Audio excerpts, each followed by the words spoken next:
I've been at DCYF for about 16.5 years.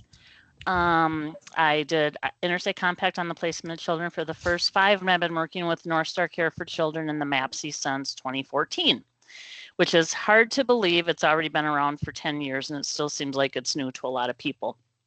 So anyways, we'll go through this and we'll go from there. So in our time together, we are going to talk about what the MAPCY is and what it does.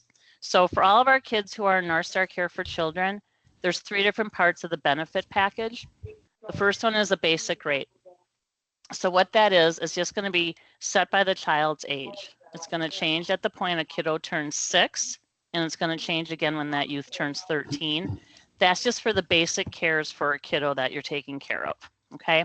Then we're going to have what they call a supplemental benefit level. That is determined by the MAPCY. And what that's looking at is what the needs and the strengths of for the child in care and what you're doing as a parent in the foster care role that meets those needs for the kid or builds on those strengths, okay? And then the third part of the package is medical assistance, and that's all of our kids in foster care are eligible for that.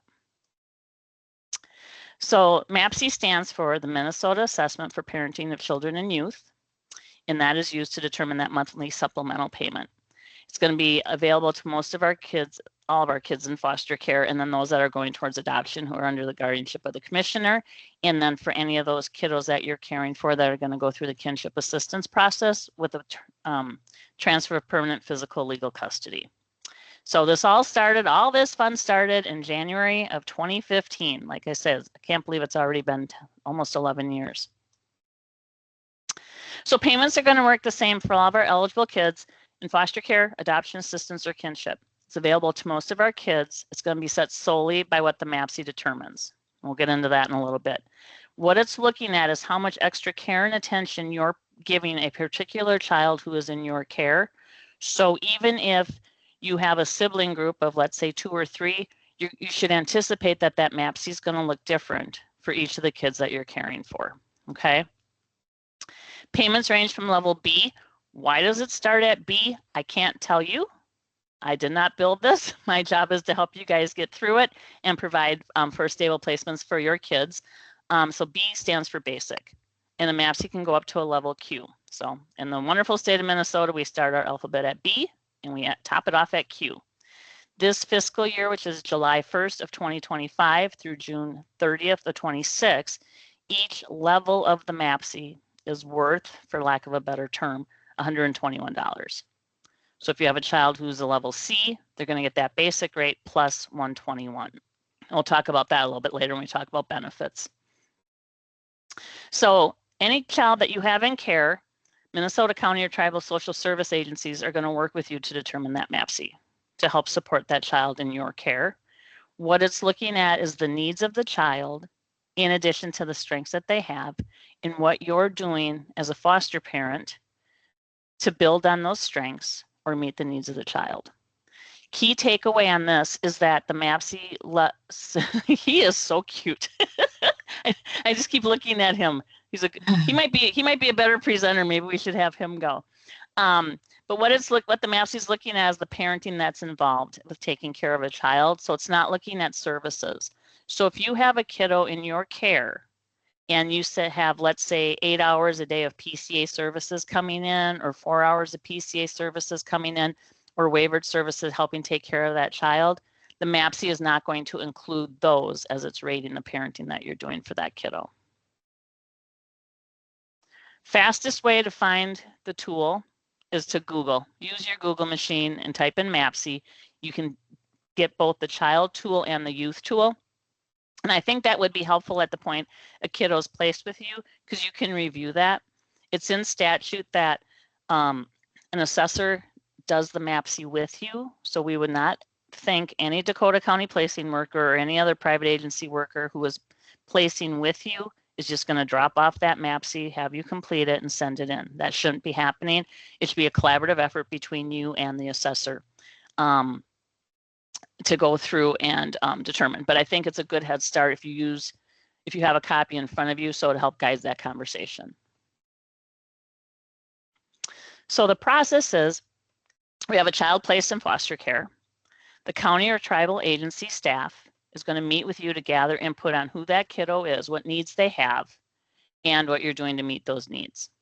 So we ask that it be a collaborative assessment. So if you have, let's say you're licensed by Dakota County, because most of you in this room are, and you have, let's say, a Ramsey County child placed with you, we would want that conversation for the MAPCY to be the Ramsey County worker who knows the child, your Dakota County worker who knows you as the foster parent, and then you yourself.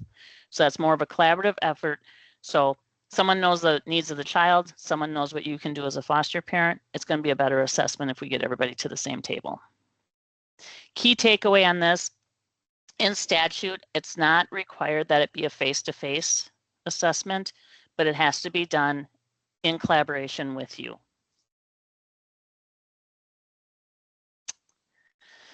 So once the MAPCY is completed, that paper copy, unless your worker comes out and they have a tablet that they can do on a laptop, it's loaded into what we call the Social Service Information System. That's the computer program that the state has, each of our county and tribal agencies have, most of our tribal agencies have, that it gets loaded into. So it's once it's completed, it's scored, and then it automatically determines a benefit level.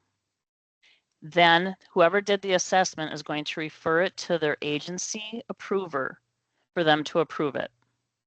Takeaway on this is that the MAPCY must be approved by an approver in that agency before that level can be paid. And if it languishes out there, it will default to the level B. We can always, once it's approved at the approved level, it can go back on the payment. We'll talk about that. Once it is approved, you should be getting a written notice of what that child's daily benefit rate is going to be, in addition to a copy of the MAPCY rating report. I'll go over that when we talk about scoring. It's not a very useful tool. However, it is in statute that it needs to be sent. Most importantly, they are sent to you because it contains your appeal rights. So if you don't agree with what the MAPCY determined as it relates to supporting your child that you're caring for, you have appeal rights. All right, assessors and approvers. So the assessor who's going to do a MAPCY for the child that you're caring for should have significant knowledge about who that kiddo is, okay? They should know about the needs that they have. They should know about the strengths. Look at the parenting that needs to be provided. It can also play hand in hand well with the out-of-home placement plan that the worker will be developing for that child. Like I said earlier, it should be a collaborative effort. They should gather input from the guardian ad litem, therapists, licensing teams, in order to complete that assessment within 30 days of that child being placed with you. That's important. It's in statute that needs to be done in 30 days. Is this going to be the best assessment done? Probably not. So those of you who have had children placed with you, you kind of know that within the first 30 days, kiddos in a honeymoon period, most often, right? You're not sure what you're doing as their parent in that parenting role yet. Services may not be set up as far as therapy that you need to drive that child to, if in fact the kid had to change school districts, things like that. So we get that assessment done. There's always room to make adjustments, okay? So MAPCY, like I said, has to be approved by an agency designated approver. Most often it's going to be the supervisor who've ever completed the assessment, so they'll be familiar with the child that you're caring for. We want to make sure that they have the MAPCYs completed within 30 days and that they approve them as soon as they come, because we don't want to delay payments to you guys, okay? So quality assurance begins with the approver. We want them to collaborate and communicate with the assessors so that they know what's going on with this child and the care that the kiddo's been getting. We're going to have them compare the child's needs to the parenting that you're doing. And like I said earlier, SSIS won't pay the benefit level established by the MAPCY until it's agency approved. So we don't want to delay that. And then, excuse me, for any of our kiddos in care who are at the highest threshold of need and you're parenting at a really high level, keeping this child out of a more restrictive placement, those are called extraordinary levels. It can add anywhere from 0 to 5 levels onto the MAPCY, and those come over to me at DCYF to review and approve. And we'll talk about that in a little bit as well. Any questions so far? I know I'm going fast, but I want to leave plenty of room for questions. All right, here we go. We'll keep going. Oops, until I lose myself. Okay, the structure of the tool. So there's 3 different subtools in MAPCY. We have a child tool that captures the needs and the parenting for our kiddos 0 through 12. Then we have a youth tool that's going to capture for our youth 13 up to 21. We're still in a foster home setting. Then we have what we call the extended foster care supervised independent living. That's for our youth who are transitioning into adulthood and self-sufficiency. Those are for our youth 18 to 21. And then I like to include this extraordinary levels as the final subtool, because as a MAPCY is completed and the assessor enters it into the system, based on the MAPCY that was scored, it can open up the door for the extraordinary levels, and it's kind of another mini assessment that has to be completed. So within each domain, I should say, like, it's hard to raise hands, we're on Zoom.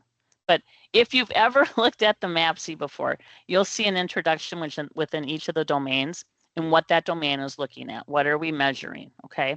First thing is that the scope. It's going to describe the needs and the efforts that are measured in that domain. Pretty simple. Focus. It's going to describe why it's important for any of our kids involved in the child welfare system. Why are we measuring this? Parenting, it's going to talk about what parenting are we looking for in this particular domain. And then the final part of the introduction is special points. Doesn't really mean much to you guys, but just know that if a domain offers special points, it means there's interaction between domains. I'll talk about that when we get into the scoring. So in each of the domains, we have 4 levels of need. When I go out and I train our county and tribal partners, I say for any of our kids in care, start at a B. That's going to be your average need of any of the kids that we're working with within the child welfare system. The only time which is a straight measurement is domain A when we're looking at placements. That's just a standard, right? Can't interpret that with our social worker hats on. And then once we get to identifying a higher level of need, then we get into the C's. And by the time a child has a need of D, most often those cares are going to be coordinated between yourselves and professionals to meet the needs of that kid. Then we talk about parenting indicators. Like I said, I did not build this, but the lingo that came with it is called building the ladder.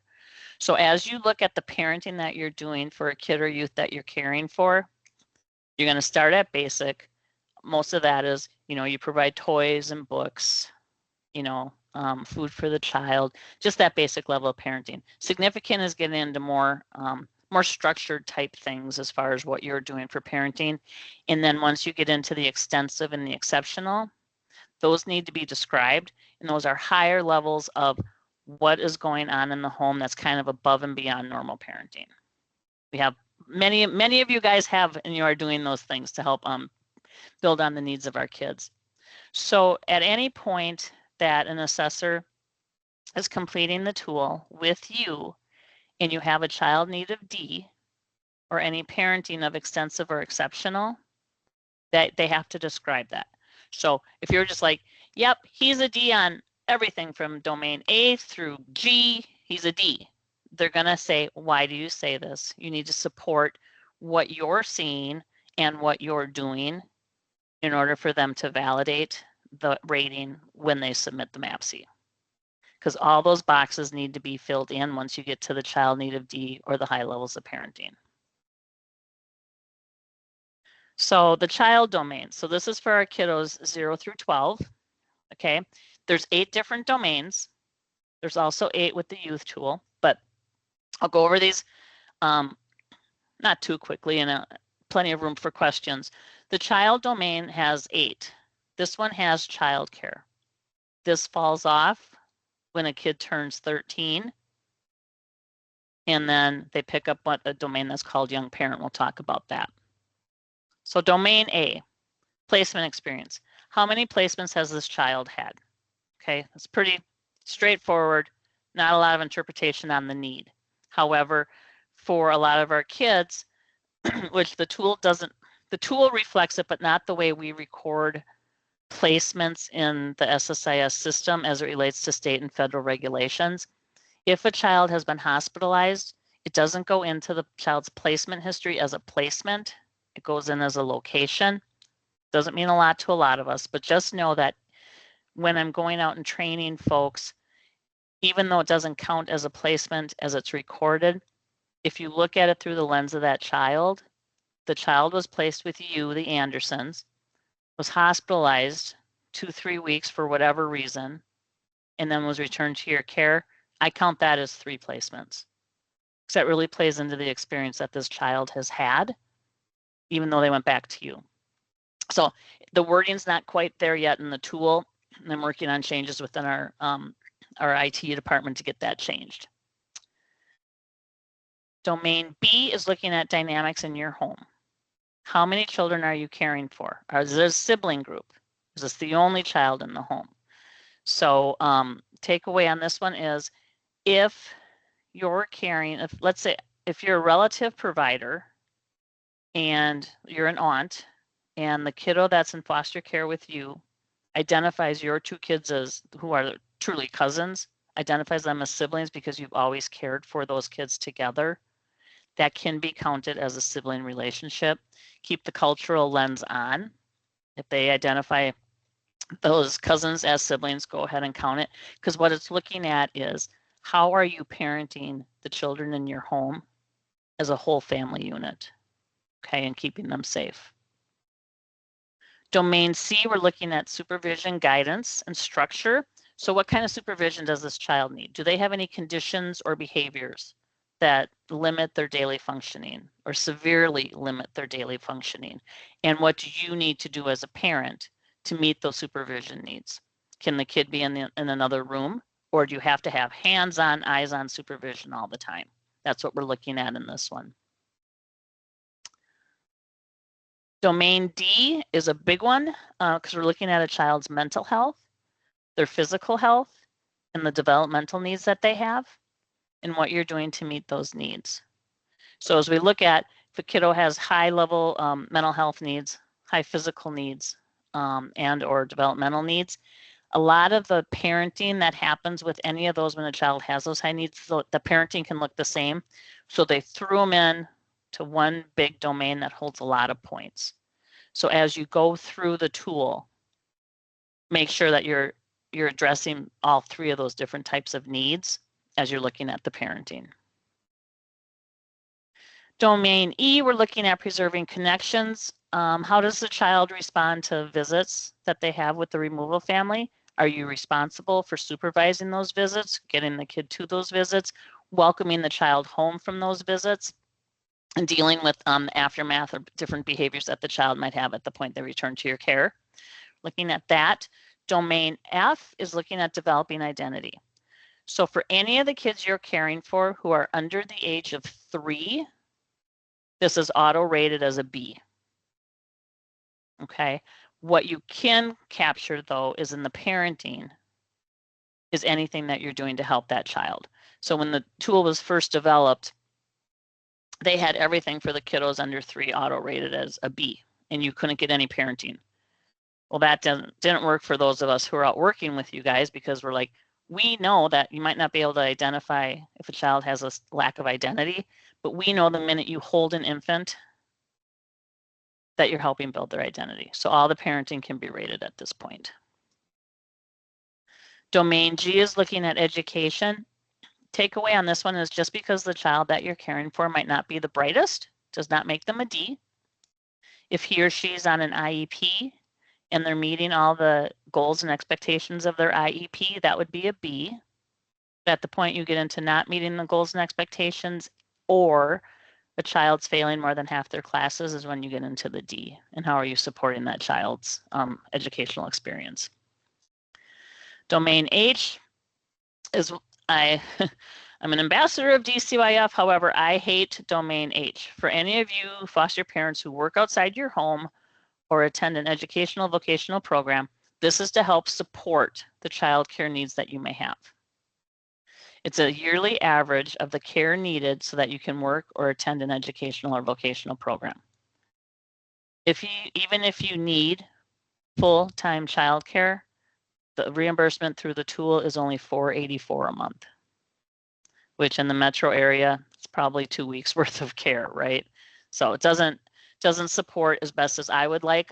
We have tried every year since North Star passed in 2014 to do a dollar for dollar reimbursement, and shocking, there's no money and it doesn't go anywhere. So so for those kiddos 0 through 6, they can get up to 4 levels at the point a child turns 7, it gets cut in half. And by the time a youth turns 13, it goes away. For any of you who are caring for a youth over 13, I know there's some that I have cared for that I would not leave unsupervised after school, but we don't get the support through the MAPCY for that. Like I said, the youth domains, there's 8 of those as well. So we lose childcare upon the child turning 13 and we pick up young parent. If you're caring for a kiddo who's 12 years and 9 months old, you can have the agency do the youth tool. And I implore our workers to do that because the youth tool has a lot more descriptors within the needs and a lot more descriptors within the parenting. Because picturing using the child tool for a kiddo on the cusp of turning 13 and try and make it fit again for that 3-year-old, stick with the youth tool if you can. Okay, it's going to generate higher scores and it's going to meet the needs of who that child is developmentally better. And then we have a domain called young parent. This is for any youth in your care who is a minor, who is parenting their own child, which let's say Dakota County does not have custody or control over, okay? So that minor mom is parenting within your home, getting mentored by you. We can help support that MAPCY by a level or 2 by doing that. All right, any questions on the tool in and of itself? Okay. Now we'll talk about the extraordinary level. So this is a part of the program that's near and dear to me because anything that comes over as an extraordinary level, I get to review and I get to approve. So anytime, if I could give all the kids in care a level Q, heck, I would do it, right? To help support those placements and keep them stabilized. So the extraordinary levels, that was passed at the tail end when North Star passed in 2013. And what it was designed for is to meet the needs of those kids that had to meet the needs of the kids who had the highest needs that were at risk of being placed outside of the community in a more restrictive setting. And it's because of the work you guys are doing, filling gaps in services that this kid would need. So you're doing this above and beyond normal parenting to keep the kiddo placed with you. These are the ones that we want to help support even more to keep those kids placed within the community. So what happens is the MAPCY is completed on the child you're caring for. They enter it into our system. The system does an automatic calculation. Is the score 62 or higher? Doesn't mean much to you guys because it's just a number, right? And that translates into benefit levels. Then it's going to look for high needs in that domain D. So if the child has any Ds for need for mental health, physical health, or developmental needs, that passes it. Or a C, I'm probably, it's like I'm speaking French to you guys, right? So for those of you who may not have seen one, is kind of over that. And then they're providing intense supervision in domain C. So any extensive or exceptional parenting that you are doing would pass that entry test as well. Okay, so the system's going to look at that automatically, and if it passes those entry tests, then it's going to ask your assessor some questions. Does the kiddo currently reside with you? If they say yes, then ask the next question. If it wasn't for the care that you are doing for this particular child, would he or she be in a more restrictive setting? It's as easy as that. If they say, I think the lady down the street could care for him, that'll shut it down. But if they say, oh my goodness, without the care that they are doing for this kiddo, he would be in a more restrictive setting, hospitalization, juvenile detention center, jail, something like that. Okay, so if they say yes, then it's going to say, all right, so tell us all about this family. So that's the description of care. What they need to do is blather on about how wonderful you are in what you're doing as a parent that goes above and beyond normal parenting. So the MAPCY's already looked at the child's needs, has looked at a lot of the parenting that you're doing, but this is kind of that cherry on the top of what's so great about you that keeps this kid placed with you. So they do that. And then the system's going to look through more things, as well as the worker's going to have to go through some stuff too. So education. Does this child have to be educated at home because of supervision needs? Has they been expelled, suspended, something like that? Service access 1 and 2 doesn't mean much to a lot of people because it's poorly worded. What that's looking at is, do you have services coming into the home? Do you have PC every day for that child? Is there waivered services coming in to help support you taking care of the child? That counts as parental relief. Does the child have high medical needs, and what are you doing as a parent to meet those needs? Does the child need nighttime supervision? Do you have to check on that kid based on a safety or medical plan throughout the night to say, hey, I gotta go check on him, make sure kid's not jumping out a window, make sure the feeding tube's still working, things like that. Restricted placement 1 and 2, we're looking at supporting families who have taken one child as a foster kid, and that's the only child in the home. That can help bump up the level. That's based on safety needs or high medical needs. Or restricted placement 2 is the child has to be the youngest one in the home. A lot of times that's for behaviors. Medically dependent 2 and 3 are really working at recognizing all the work that you're doing as a foster parent as it relates to the medical needs of the child. 3 would be you're actively mentoring the removal parent, how to bring that child back into the home with the medical cares that they need. Once the system and the assessor go through that, it looks at some magnifiers. It's looking at how many kids are in the home. This is why it's important to count those cousins as siblings if your child that you're caring for counts them as siblings.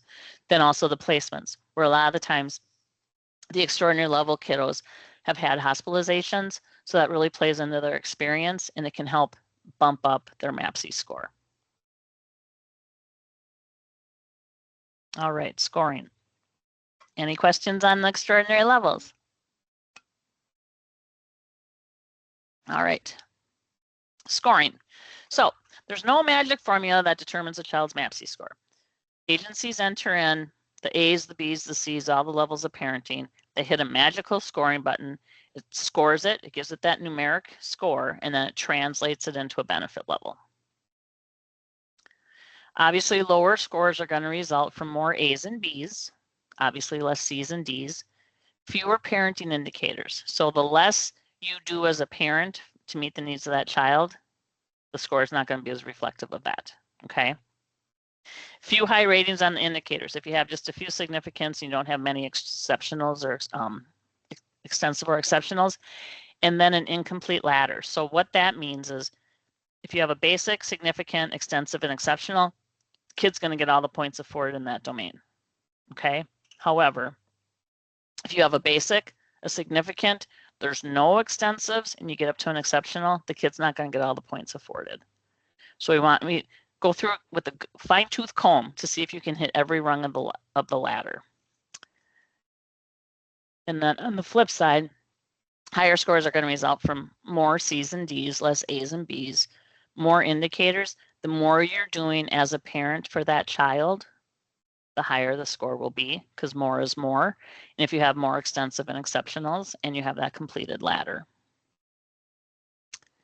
So SSIS is going to add up all those domains except for the child care. So A through G, it's going to add them up. It's going to determine a big beginning level. Then it's going to add the child care, and on top of the child care, then it's going to add the extraordinary levels. So a kid just on their own, the highest a child can get is an L. You can add the 5 levels of extraordinary level or combination of the child care to get a child up to the Q. So this is the MAPCY rating report. Agencies are required to send that to you, and you're going to get it in the mail, and you're going to go, I have no idea what this even says. It's just a bunch of letters and numbers, not much.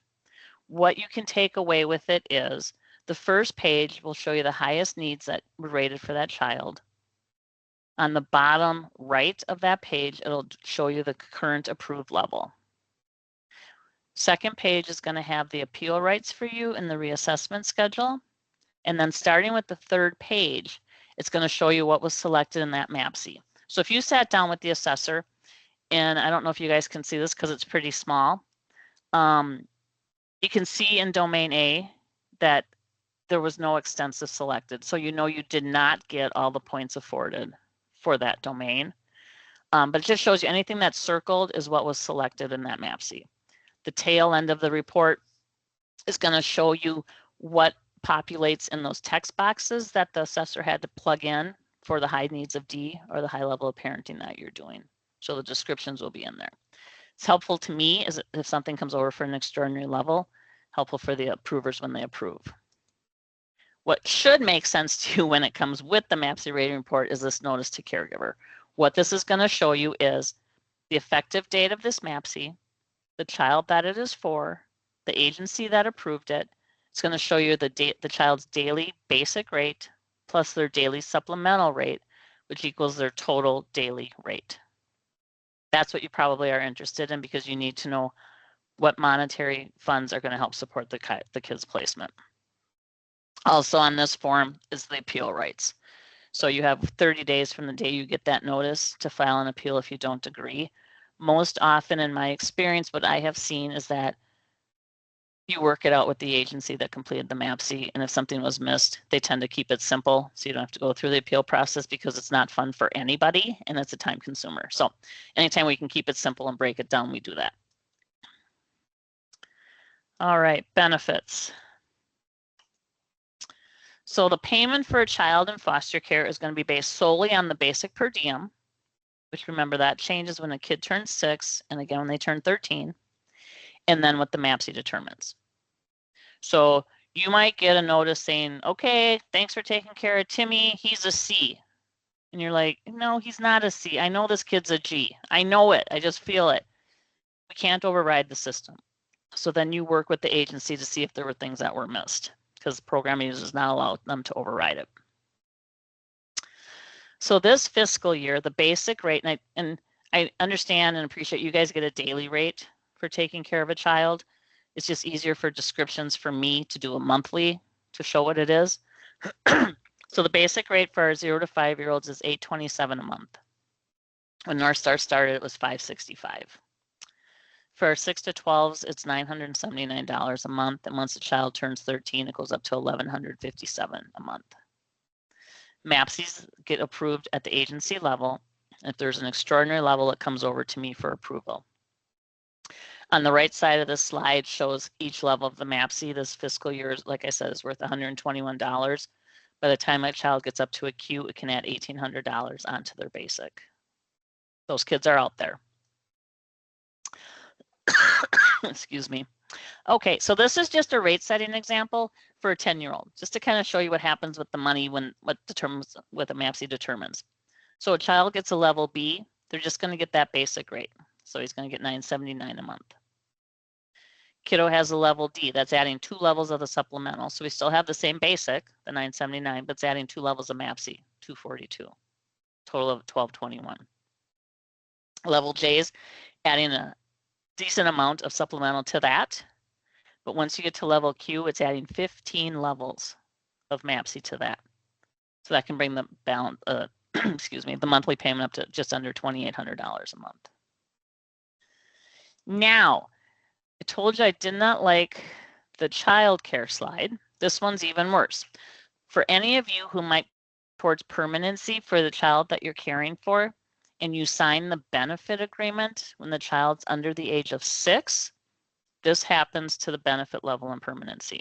So this example is, a child has a MAPCY score of 73. That's a high level, okay?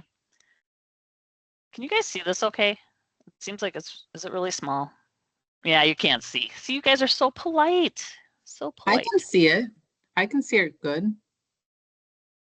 Is this a little bit, oh goodness, where did I go? Is that a little bit better? A little bit, okay. So this example is, child is 4 years old, she's in foster care with you. So she gets $827 a month in basic, $726 that equates to the level H. So she's at $1,500 a month in foster care. You sign the benefit agreement, whether it's for kinship assistance or adoption assistance, when she's under the age of 6. Upon finalization, it all gets cut in half. So that level H, the basic gets cut in half to the 414, the level H gets cut to 363. She turns 6 years old, so her basic rate goes up, like we talked about, but it's still at the half rate. She turns 7, which moves her into a different MAPCY scoring grid. So now her 73 is magically worth a level I, still at half rate. She turns the magical age of 13 in permanency. So she basic rate increases, her MAPCY level increases because she moves into different scoring grids. So now it's a level J. She tops at, based on today's rates and no post-permanency reassessment, tops out at 1,063 a month. She never gets back to near what she was getting in foster care. This is something we have tried once again every year since North Star launched to get rid of this. So that, I mean, we all know kids are expensive to raise. And just because you adopted a 3-year-old doesn't mean they're still half as expensive to raise when they're 13, but it always stays that half rate. Trying to get rid of it, it goes nowhere. So if it has affected you personally, within your family, child you're caring for, you're the ones that the legislature needs to hear from because they haven't heard from us. They're not listening to us for over 10 years, okay? Because what we want to happen for all of our kids, if they're not reunified with their parents, is this. This is the flip example of the non-preschool entry rate. This is a school entry rate.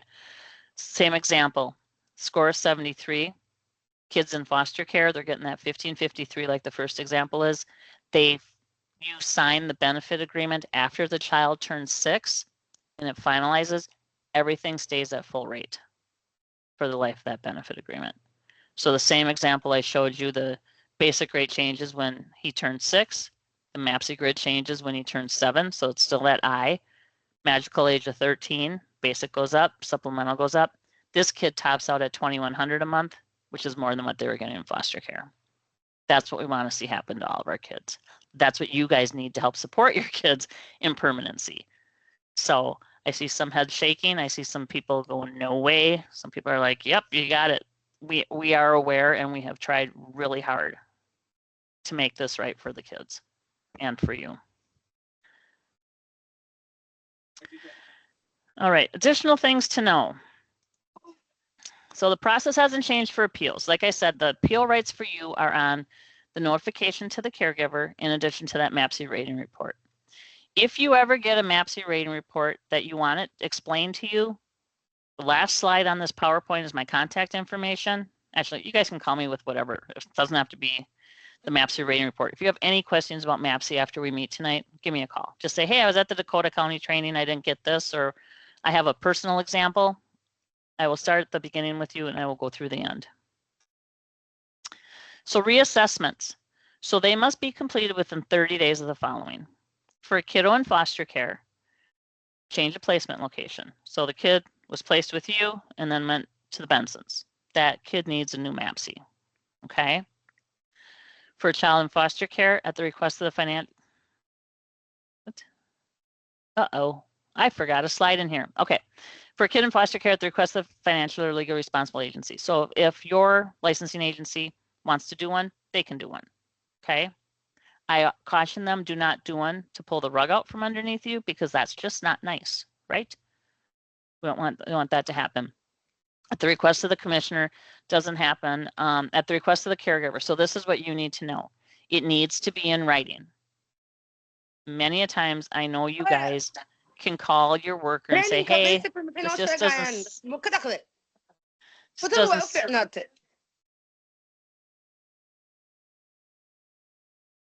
okay, I think everybody's muted now. Okay, it needs to be in writing. I know a lot of you have relationships with your workers and you can say, hey, you know, can you come back out? But if you're a chronic requester, they can say it needs to be in writing. Or if it's in less than 6 months, you need to have written documentation by a provider that, like by a therapist or a doctor that says that things have changed. The slide I failed to mention, which I don't know where that one went. So you have a child placed with you, and let's say the kiddo was placed January 15th. Okay, the agency comes out and they do that first MAPCY. It's all locked in. Things are good. The next one is going to be due 6 months after that one. But we ask them to bump it to the first of a month.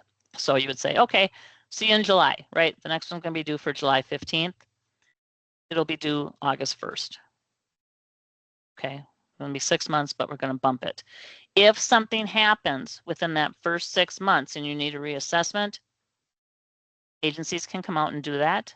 That will count then as the 6-month reassessment. So January 15th, they come out April 18th. April 18th in the system is going to count as your 6-month reassessment. And then the next one's going to be due a year after that. So just know they're going to be coming. What they can do too is that they can line up.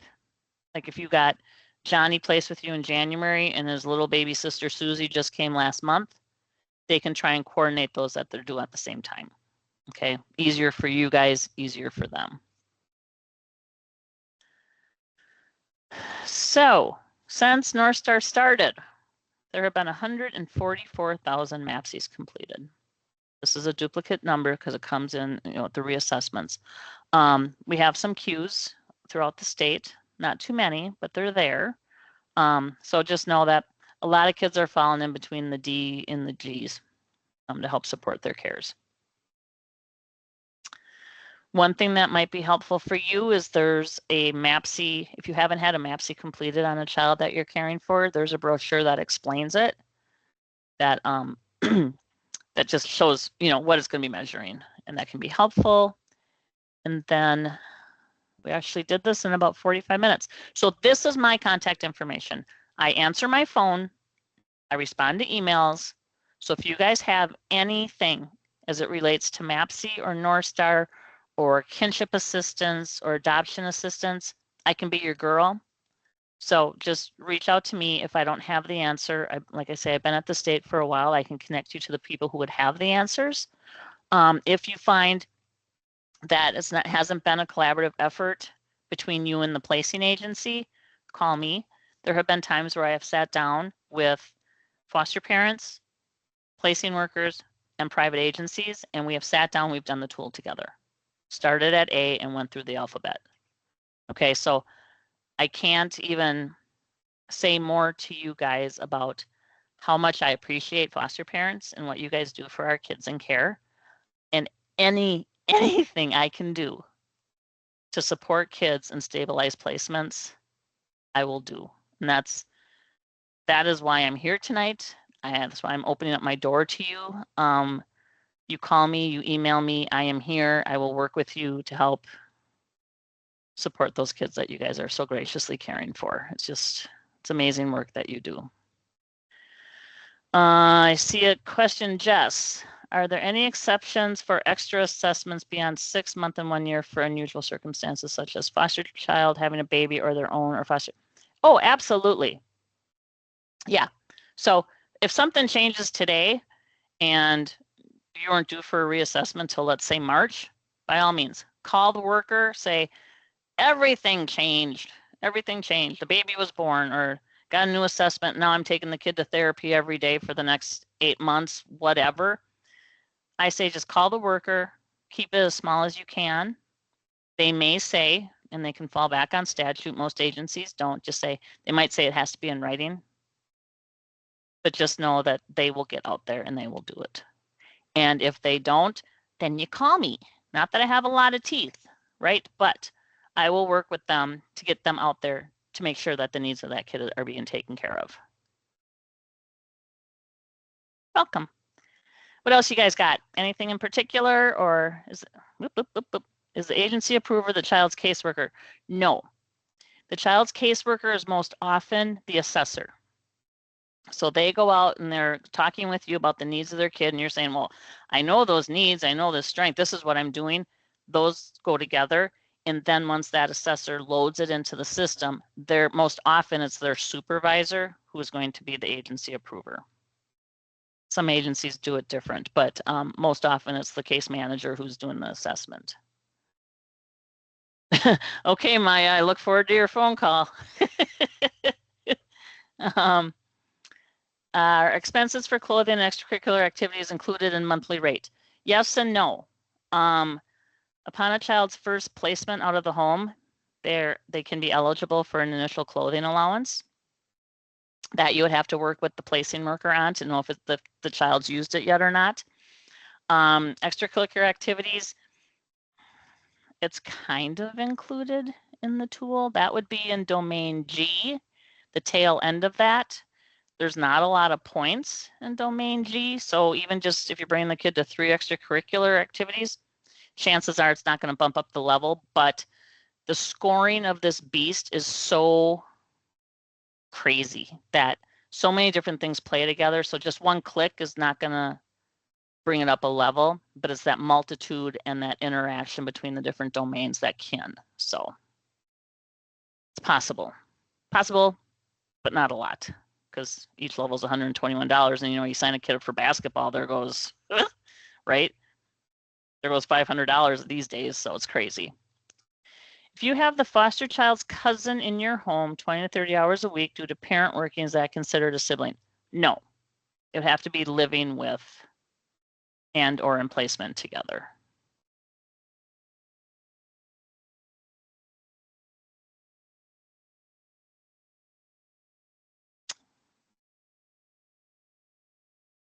Any other ones that are picking your brain? Or Myra, if you have some that you think might benefit the group, throw them out there.